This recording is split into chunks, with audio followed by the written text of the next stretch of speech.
જોઈ વિચારી કરું, કારણ કે અમે 20 વર્ષથી મહેનત કરી છીએ, રાત દાડો ઉજાગરા કર્યા છે, મહેનત કરી છે, કાળી મજૂરી કરી છે.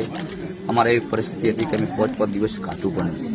હવે ઘણી બધી મહેનત કરીને આ સ્થાન પર અમે પહોંચ્યા છીએ, તો હવે ગાવાનું તો કેવી રીતે બંધ કરી દઈએ? ચલો કે સમાજ કહે તો સમાજના વિરુદ્ધ જવાય નહીં. સમાજ આપણો માને બાપ છે અને આજના દિવસ સુધી અમે સમાજ વિરુદ્ધ કદી ગયા નહીં અને સમાજ વિરોધ જવાનું નહીં, કારણ કે આપણું કઈ ચાલે જે સમાજ કરે એ જ. તો સમાજ અમને એમ કહે કે તમે તમારું ગાવાનું સમાજ માટે હાનિકારક છે, તો અમે ગાવાનું પણ બંધ કરવા તૈયાર છીએ, કાલથી જ બંધ કરી દઈએ.